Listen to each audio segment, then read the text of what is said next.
Hello everyone, welcome back to my channel. This is Smriti and I hope you people are doing good. आज के session में हम human genetic disorders को cover करेंगे। So आइए आज का सेशन स्टार्ट करते हैं। ह्यूमन जेनेटिक डिसऑर्डर्स बेसिकली क्या होते हैं? ह्यूमन जेनेटिक डिसऑर्डर्स एक ऐसी कंडीशंस हैं जो कि जेनेटिकली ट्रांसफ़र करी जाती हैं जनरेशन से जनरेशन तक।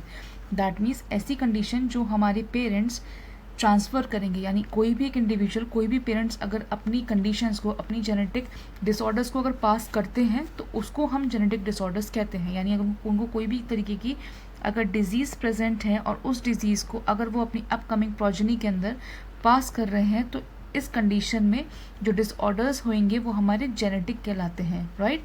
या आप कह सकते हैं इसको जेनेटिकली ट्रांसमिटेड डिजीजेस भी आप इनको कह सकते हैं। ऑन दी अदर हैंड जो हमारे ये जेनेटिक डिसऑर्डर्स होते हैं ये या तो आपके कॉन्जेनाइटल हो सकते हैं या फिर ये इनहेरिटेड हो सकते हैं।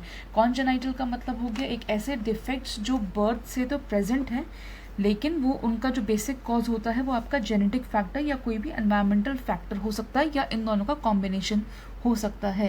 दैट मीन्स अगर हम जेनेटिकली आपके कॉन्जेनाइटिकली अगर कोई भी डिजीज़ इंडिविजुअल में प्रेजेंट है तो वो बर्थ से तो होनी ही है, बर्थ से प्रेजेंट होगी, लेकिन इसके जो बेसिक कॉजेज होंगे वो या तो जेनेटिक फैक्टर्स हो सकते हैं, एनवायरमेंटल फैक्टर्स हो सकते हैं या दोनों का कॉम्बिनेशन भी हो सकता है।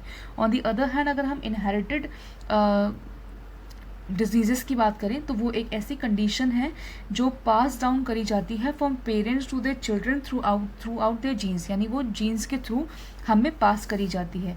अब जो ये जीन्स के थ्रू पास करी जा रही है ये बर्थ के टाइम पे प्रेजेंट हो सकती है लेकिन इट इज़ पॉसिबल कि वो later on in the life वो डेवलप हो।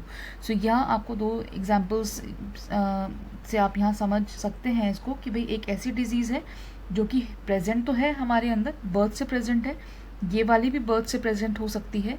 यहाँ जो आपके रीजंस है वो आपके जेनेटिक फैक्टर्स, एनवायरमेंटल फैक्टर या दोनों का कॉम्बिनेशन हो सकता है।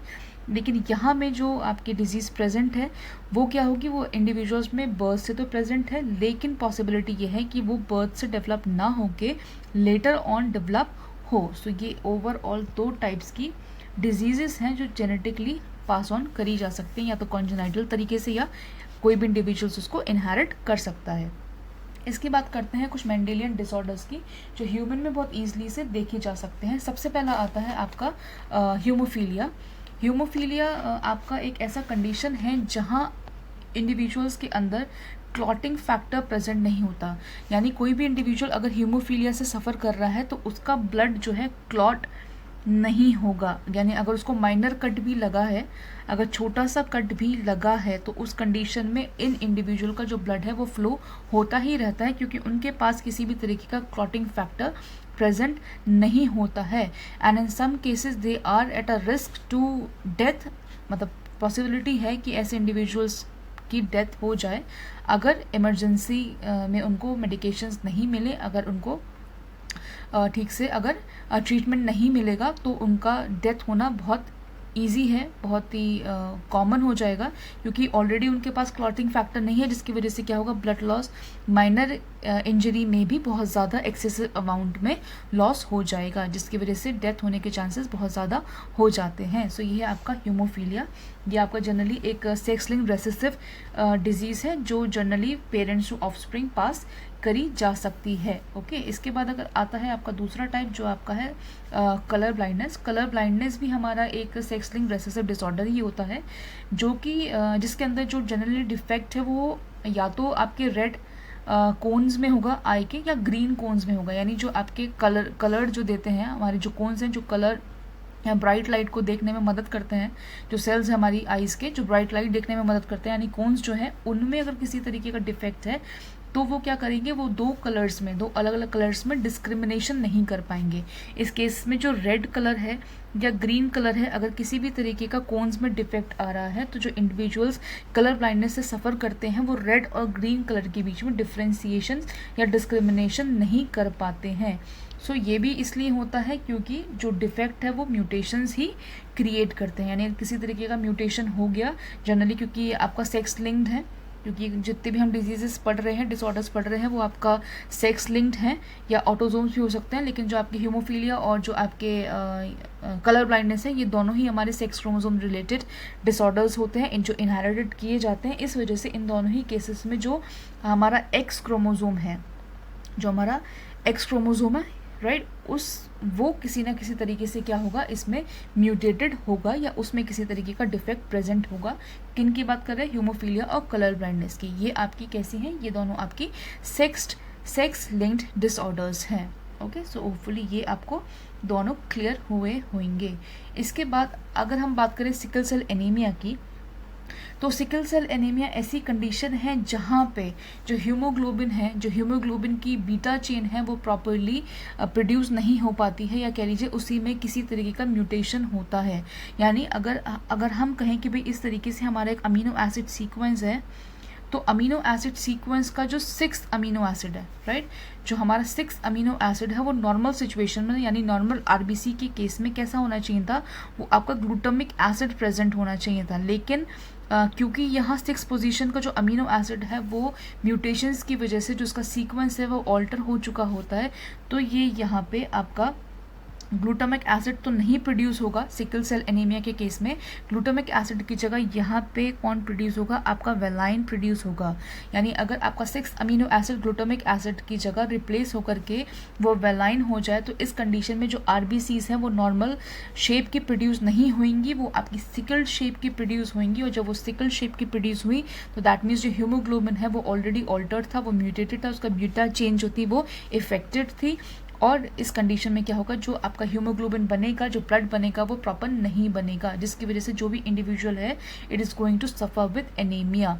अपार्ट फ्रॉम दिस, जो सिकल सेल एनीमिया है इसमें एक और कंडीशन होती है, क्योंकि हम अच्छी तरीके से जानते हैं कि जो आरबीसीज है हमारा, वो आरबीसीज रिस्पॉन्सिबल होता है किसमें, ऑक्सीजन के ट्रांसपोर्ट में। यानी आरबीसीज क्या करेंगे, हीमोग्लोबिन तो बनाती ही हैं, अपार्ट फ्रॉम दिस वो हीमोग्लोबिन ऑक्सीजन के ट्रांसपोर्टेशन में पूरी बॉडी में मदद करता है। अब जब हीमोग्लोबिन ही ठीक से नहीं बना, एनीमिया है किसी भी इंडिविजुअल में, तो उसका क्या मतलब हुआ कि जो ऑक्सीजन है वो प्रॉपर तरीके से बॉडी में ट्रांसपोर्ट नहीं होगा, और इस कंडीशन में क्या होगा भाई, इंडिविजुअल के सफोकेट होने की या डेथ होने के चांसेस भी हो जाते हैं। लेकिन ये तो हम होमोजाइगस जो होमोगैमेटिक कंडीशन है उसकी बात कर रहे हैं। लेकिन अगर एक हेट्रोगैमेटिक कंडीशन आती है सिकल सेल एनीमिया में, तो उस कंडीशन में जो मलेरिया का पैरासाइट है वो सर्वाइव नहीं कर पाता। यानी अगर होमोगैमेटिक कंडीशन है किसी भी इंडिविजुअल में सिकल सेल एनीमिया के लिए, तो वो तो उसको एनीमिया होगा डेफिनेटली, वो ऑक्सीजन ट्रांसपोर्ट नहीं कर पाएगा डेफिनेटली।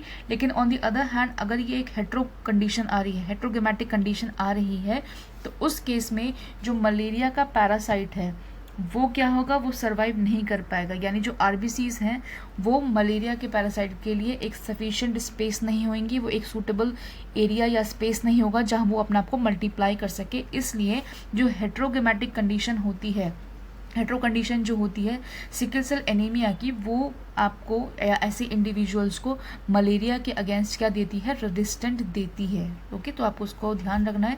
होमो कंडीशन अगर है, होमोगैमेटिक कंडीशन है, तो ये सारी चीज़ें परेशानियां क्रिएट होंगी। लेकिन अगर हेट्रोगैमेटिक कंडीशन है तो उस केस में जो इंडिविजुअल्स है उसको क्या मिलेगा, रेजिस्टेंस मिलेगा अगेंस्ट मलेरिया का parasite. So hopefully sickle cell anaemia भी आपको क्लियर हुआ होगा। इसके अलावा देखिए जो आपका ये हीमोफीलिया है और सिकल सेल एनीमिया और जो आपका कलर ब्लाइंडनेस है, ये प्रीवियस सेशंस में भी मैंने कवर करा है। अगर आप इसको डिटेल में समझना चाहते हैं तो मेरी प्रीवियस वीडियोस में इसको आप अच्छे से समझ सकते हैं। वहाँ मैंने सारे जो कंडीशंस है उसको डिटेल में एक्सप्लेन किया है, और इसके साथ साथ हीमोफीलिया और कलर ब्लाइंडनेस का भी जो प्यूनेट स्क्वायर्स हैं उसके साथ मैंने आपको इसको एक्सप्लेन करने के लिए वहाँ कोशिश करी है। तो आप वहाँ जा करके मेरी प्रीवियस वीडियोज़ को भी चेक कर सकते हैं। इसके बाद बात करते हैं अपने सेकेंड लास्ट डिसऑर्डर्स की, जो आपका फेनाइलकीटोन्यूरिया है। देखिए इसमें क्या होता है, सबसे पहला तो ये एक इनबॉर्न मेटाबॉलिज्म का एरर है। ये आपको ध्यान रखना है कि ये एक इनबॉर्न एरर है किसका, हमारे बॉडी के अंदर मेटाबॉलिज्म का। उसके अलावा ये आपका इनहेरिटेड होता है as an autosomal recessive trait. तो ये दो बात आपको ध्यान रखनी है इसके बारे में कि भाई इनबॉर्न एरर है। इसके अलावा ये इनहेरिट कैसा होता है, ये इनहेरिट होता है ऑटोजोमल रेसेसिव ट्रेट की तरह, यानी ये आपका एक ऑटोजोमल डिसऑर्डर रहने वाला है। अब देखिए इसमें क्या होता है उसको कवर करते हैं। इसमें एक एंजाइम है जो प्रोड्यूस होना होता है, यानी जनरली जो अगर मैं कहूँ आपसे एक 12th क्रोमोसोम है हमारी बॉडी के अंदर, जिसके अंदर एक सर्टेन जीन प्रेजेंट है, राइट। हमारे 12th क्रोमोसोम के अंदर एक सर्टेन जीन प्रेजेंट है जो आपका क्या प्रोड्यूस करता है, जो आपका प्रोड्यूस करता है फिनाइल एलेनीन हाइड्रोजिनेज। ये आपको ध्यान रखना है कि हमारा जो 12th क्रोमोसोम है उस पे एक जीन प्रेजेंट है जो कोड करता है किसको, कोड करता है फिनाइल एलेनीन हाइड्रोजिनेज को। एक बार मैं इसको वापस से आपको क्लियर करके यहाँ लिख कर दिखा देती हूँ ताकि आपको समझने में थोड़ा सा आसानी हो कि भाई जो हमारा 12th क्रोमोसोम है जिस पे जो जीन है वो फिनाइल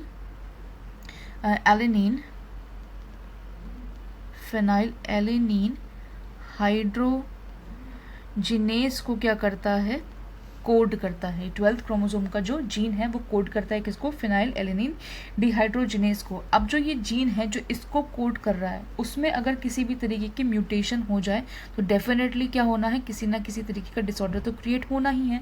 अब ये डिसऑर्डर कैसा होता है, ये डिसऑर्डर कैसा होता है अब हम इसको कवर करेंगे। देखिए क्या होता है, जो ये फिनाइल एलेनीन है, राइट, जो ये एंजाइम है, राधा जो ये एंजाइम है आपका फिनाइल एलेनीन हाइड्रोजिनेज, ये बहुत ज़्यादा इम्पॉर्टेंट है क्योंकि ये कुछ कन्वर्जन्स क्रिएट करता है, कुछ चीज़ों को कन्वर्ट करता है। अब देखिए किन चीज़ों को कन्वर्ट कर रहा है, जो हमारा फिनाइल एलेनीन डिहाइड्रोजिनेज जो एंजाइम है ये फिनाइल एलेनीन को, ये आपका फिनाइल एलेनीन को जो कि एक अमीनो एसिड है, इसको एक दूसरे अमीनो एसिड जो कि है ट्रायोसिन, इसमें क्या करता है, इसमें इसको कन्वर्ट करता है, राइट। कौन कन्वर्ट करता है, आपका कन्वर्ट करता है कौन सा एंजाइम, फिनाइल एलेनीन डिहाइड्रोलेज आपका एक एंजाइम है, नॉट डिहाइड्रोजिनेज, सॉरी वो मैंने वहाँ गलत कर दिया था, वो आपका फिनाइल एलेनीन हाइड्रोक्सिलेज एक एंजाइम है जो कन्वर्जन करता है। ये कन्वर्जन क्या करने के लिए ज़रूरी है कि आपका फिनाइल एलेनीन को ट्रायोसिन में कन्वर्ट करने के लिए वो एंजाइम ज़रूरी है। अब क्योंकि वहाँ पे जो जीन इसको कोड कर रहा था उसमें क्या हो रहा है, उसमें म्यूटेशन हो रहा है, सो डेफिनेटली वो म्यूटेशन क्या करेगा, वो आपके फिनाइल एलेनीन को ट्रायोसिन में कन्वर्ट होने नहीं देगा। और जब ये कन्वर्जन नहीं हुआ सो डेफिनेटली मैंने क्या कहा आपको, जब कन्वर्जन नहीं होगा तो किसी ना किसी तरीके का डिसऑर्डर वहाँ पे क्रिएट होगा। अब डिसऑर्डर क्रिएट होने की वजह से क्या होगा, क्योंकि ये तो कन्वर्ट हुआ ही नहीं, और जब ये कन्वर्ट नहीं हुआ तो क्या होगा, ये बॉडी के अंदर हो जाएगा अक्यूमुलेट, राइट। क्या होगा, बॉडी के अंदर अक्यूमुलेट हो जाएगा। तो यहाँ आपको ध्यान रखना है कि भाई कौन एंजाइम था, यहाँ पे आपका फिनाइल एलेनीन था, फिनाइल एलेनीन हाइड्रोक्सिलेज यहाँ पे एंजाइम था जो किस लिए ज़रूरी था, वो इसलिए ज़रूरी था कि वो आपके फिनाइल एलेनीन जो कि एक अमीनो एसिड्स है उसको ट्रायोसिन में कन्वर्ट कर दे। अब क्योंकि ये एंजाइम प्रेजेंट नहीं है तो हमारा फिनाइल एलेनीन क्या हुआ, ट्रायोसिन में कन्वर्ट नहीं हो पाया, और जब वो कन्वर्ट नहीं हो पाया तो डेफिनेटली क्या होगा, वो बॉडी में अक्यूमुलेट हो जाएगा। और अक्यूमुलेट कहाँ होगा, हमारे ब्लड और सेरेब्रोस्पाइनल फ्लूइड के अंदर वो अक्यूमुलेट हो जाएगा। अक्यूमुलेशन से डेफिनेटली जो साइड इफ़ेक्ट्स आएंगे वो साइड इफ़ेक्ट्स कौन से होने वाले हैं, सबसे पहला तो सीवियर ब्रेन डैमेज हो सकता है, इसके अलावा मेंटल रिटार्डेशन हो सकता है, एंड थर्डली जो आपका मस्कुलोस्केलेटल डिफॉर्मिटीज़ है न्यू बॉर्न चाइल्ड्स के अंदर वो भी आपको देखने को मिलती है। सो इसलिए ज़रूरी है कि ये जो आपका फिनाइल एलेनीन है ये कन्वर्ट हो जाए ट्रायोसिन में, जब ही होगा जब वहाँ पे जो 12th क्रोमोसोम पे जो जीन है जो कि एंजाइम के लिए कोड कर रहा है वहाँ पे किसी भी तरीके का डिफेक्ट ना हो। अपार्ट फ्रॉम दिस अगर मैं ट्रायोसिन की बात करूँ तो ट्रायोसिन ज़रूरी इसलिए है क्योंकि वो आपके जो मेलेनिन है ब्लड सेल्स का उसको सिंथेसाइज करता है। अपार्ट फ्रॉम दिस जो ट्रायोसिन है वो लिवर में आपको मिलेगा या वहाँ पे वह प्रेजेंट होता है। सो ये आपका पूरा ओवरऑल रिव्यू था अबाउट फिनाइल कीटोन्यूरिया। इसके बाद जो लास्ट डिसऑर्डर है आपका मेंडेलियन डिसऑर्डर वो है आपका थैलेसीमिया। अगर इसकी बात करें तो थैलेसीमिया भी आपका एक ऑटोसोमल या ऑटोजोम कह सकते हैं, autosome linked recessive blood disease होता है जो कि या कह सकते हैं हम उसको रिफ़र करते हैं to a group of hereditary anaemias. यानी इस कंडीशन में क्या होता है, ये एक ऐसा कंडीशन है जहाँ पे हेरिडिटी की वजह से आपको एनीमिया होगा, और जब एनीमिया हो रहा है तो डेफिनेटली क्या हो रहा है, आपका जो हीमोग्लोबिन है उसका सिंथेसिस कम होगा, राइट। ये चीज़ हमको क्लियर हो गई कि भाई फिनाइल जो आपका थैलेसीमिया है ये एक सबसे पहला तो एक ये आपका autosome linked recessive blood disease है, और क्योंकि ये किसका है, ये एक ऐसे ग्रुप का पार्ट है जो आपका हेरिडिटरी ह्यूमोलाइटिक एनीमियाज क्रिएट करते हैं। सो क्या होगा ऐसी कंडीशन में, जो हीमोग्लोबिन है वो सफिशिएंट अमाउंट में प्रोड्यूस नहीं हो पाएगा। इसका दूसरा रीज़न ये भी है कि जो आरबीसीज हैं इस कंडीशन में वो स्मॉल होती है, टेल होती है और शॉर्ट लिव्ड होती है, यानी उनका जो लाइफ स्पैन होता है वो बहुत ज़्यादा शॉर्ट होता है, इसलिए वो प्रॉपर अमाउंट ऑफ हीमोग्लोबिन को प्रोड्यूस नहीं कर पाती हैं। सो ये आपके 5 टाइप्स ऑफ मेंडेलियन डिसऑर्डर्स से जो ह्यूमंस में हमने ऑटोजोम्स और 6 क्रोमोजोम के बेस पे कवर करे। आई होप आपको ये सारे डिसऑर्डर्स क्लियर हुए होंगे। इसके बाद हम बात करते हैं आपकी क्रोमोसोमल एबनॉर्मलिटीज़ की, जो आपकी कवर होती हैं किसमें, क्रोमोजोम डिफेक्ट्स में। यानी अगर कोई भी इंडिविजुअल अगर किसी भी ऑटोजोम की वजह से, यानी किसी भी रादर किसी भी एबनॉर्मल क्रोमोजोम नंबर की वजह से अगर डिजीज़ उसमें आ रही हैं तो वो आपकी क्रोमोसोमल एबनॉर्मलिटीज़ का पार्ट रहता है। यहाँ मैंने आपके साथ 3 एबनॉर्मलिटीज़ को डिस्कस किया है, जो है आपका डाउन सिंड्रोम, दूसरा है आपका क्लिन-फ्लिंटर सिंड्रोम और लास्ट है टर्नर सिंड्रोम। तो एक एक करके इसको डिटेल्ड में अब डिस्कस करते हैं। देखिए डाउन सिंड्रोम की अगर हम बात करें, यहाँ आप इसका दूसरा नाम देख सकते हैं, मैंने यहाँ मेंशन किया है इसका, अनदर नेम इज़ मंगोलियन इडियोसी। इसको दूसरा नाम आप मंगोलियन इडियोसी भी कह सकते हैं। देखिए ये कंडीशन क्या है, सबसे पहले तो बात करें अगर डाउन सिंड्रोम की, तो इसको एक इंडिविजुअल्स थे जो है आपके लैंडन डाउन, इन्होंने इसको सबसे पहले क्या करा था, डिस्कवर करा था 1866 में। तो इनका नाम आपको ध्यान रखना है कि ये पहले ऐसे इंडिविजुअल्स थे जिन्होंने इसको देखा था, ऑब्जर्व किया था, ये डिस्क्राइब किया था, पहली चीज़। इसके अलावा इस कंडीशन में होता क्या है, इस कंडीशन में आपके जो बेबीज़ हैं, राइट, डाउन सिंड्रोम कंडीशन के जो बेबीज़ हैं वो ट्राइसोमिक होते हैं, यानी उनमें 3 क्रोमोसोम प्रेजेंट होते हैं। वो ट्राइसोमिक होते हैं क्रोमोसोम नंबर 21, ठीक है, यानी इनके जो 21 नंबर ऑफ क्रोमोसोम है वो वहाँ पे आपको 3 क्रोमोसोम मिलेंगे, राइट। ट्राइसोमिक होते हैं क्रोमोसोम नंबर 21 के लिए।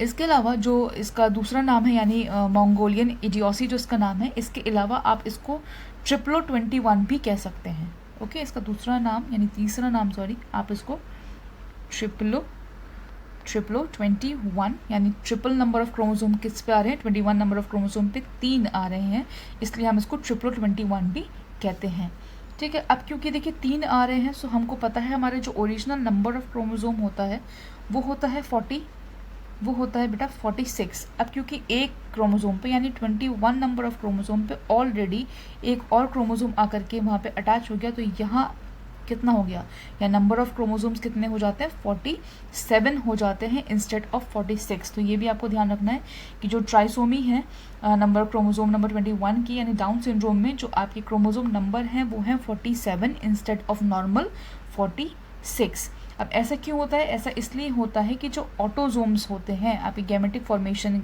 के दौरान, यानी जब गैमीट्स बन रहे होते हैं उस दौरान जो ऑटोजोम्स हैं वो डिसजंक्शन नहीं शो कर पाते, यानी वो डिटैच नहीं हो पाते हैं, वो जुड़े रहते हैं, वो अलग दूसरे से एक दूसरे से अलग नहीं हो पाते हैं। एक उनमें एक क्या कहना चाहिए, एक स्ट्रेंथ की वजह से वो हमेशा एक साथ लाइगेट रहते हैं, चिपके रहते हैं, जिसकी वजह से वहाँ नंबर ऑफ क्रोमोसोम क्या हो जाता है, बढ़ जाता है।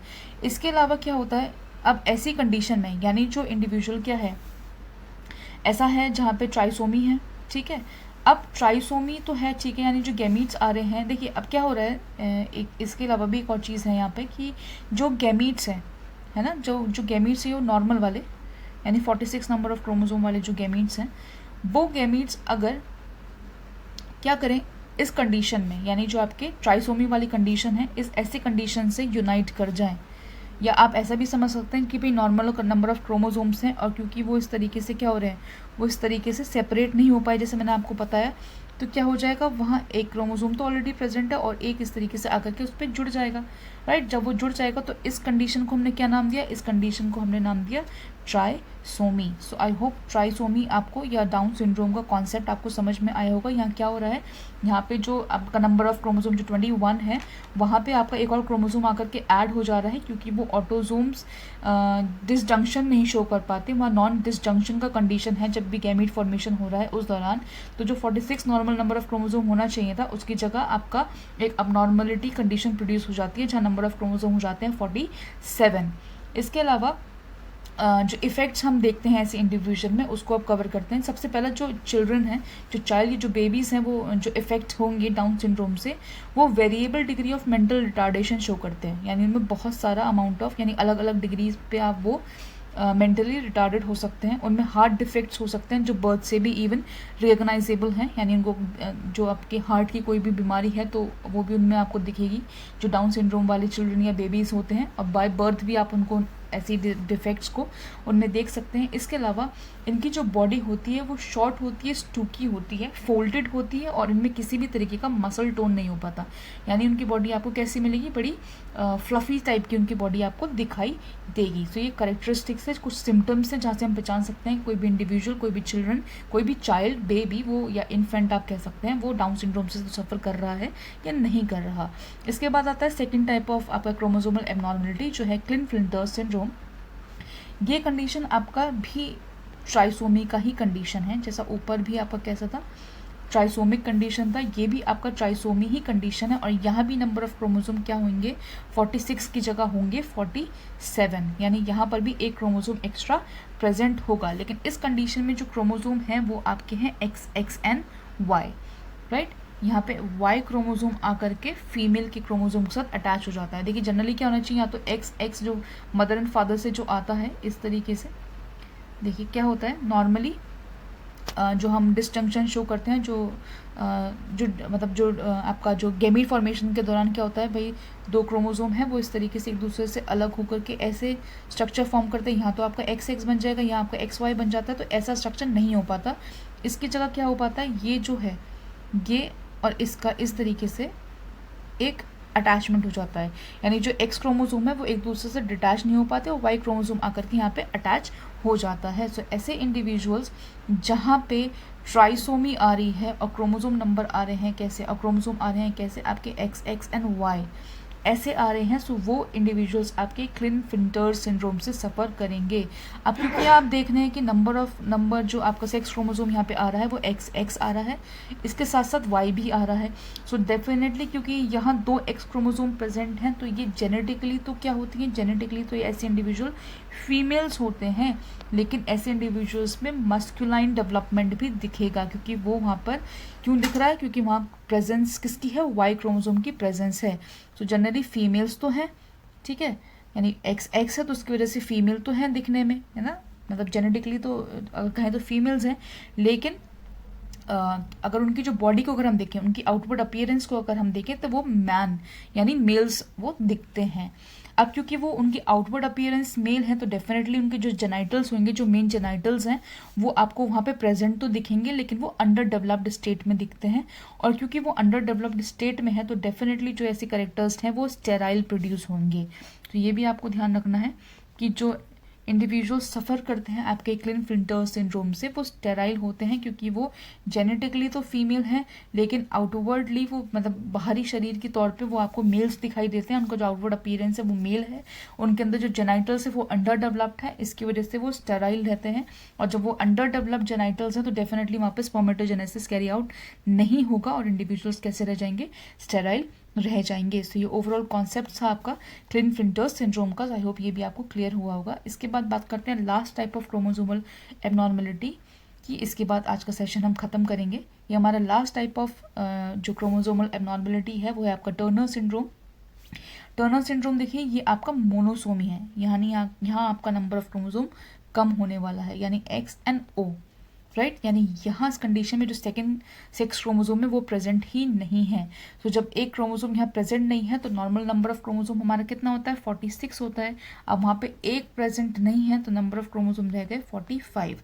सो ऐसे इंडिविजुअल जो आपका ट्राइसोमी, जो आपको मोनोसोमी शो करते हैं, यानी जो टर्नर सिंड्रोम शो करते हैं, उनके अंदर नंबर ऑफ क्रोमोसोम होते हैं 45। अपार्ट फ्रॉम दिस, क्योंकि यहाँ एक X क्रोमोसोम है, तो डेफिनेटली ये क्या होगा, ये आपकी फीमेल्स होने वाली हैं। सो इसको भी आपको ध्यान रखना है कि क्योंकि एक X क्रोमोसोम प्रेजेंट है और X क्रोमोसोम यहाँ पे हमको क्या दिखाता है, फीमेल्स को दिखाता है।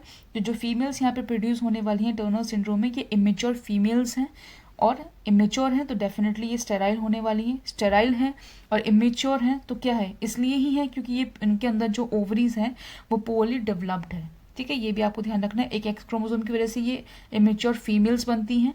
इमेच्योर फीमेल्स तो हैं लेकिन प्योरली डेवलप्ड ओवरीज हैं इनके अंदर, तो इसलिए ये स्टेराइल रहती हैं। इसके अलावा अगर इनका इसके अलावा अगर बॉडी स्ट्रक्चर की बात करें तो इनका जो नेक है वो आपको वेब्ड दिखता है, जो चेस्ट है बहुत ज़्यादा ब्रॉड दिखता है, और जो ब्रेस्ट हैं वो इनके अंडर डेवलप्ड आपको दिखेंगे। इसके अलावा जो इनका इंटेलिजेंस की अगर हम बात करें तो बिलो एवरेज इंटेलिजेंस ऐसे इंडिविजुअल्स में होता है। ठीक है, सो आई होप जो ये ओवरऑल तीनों का कॉन्सेप्ट था, तीनों क्रोमोसोमल एबनॉर्मलिटीज़ थी, आपको क्लियर हुई होंगी।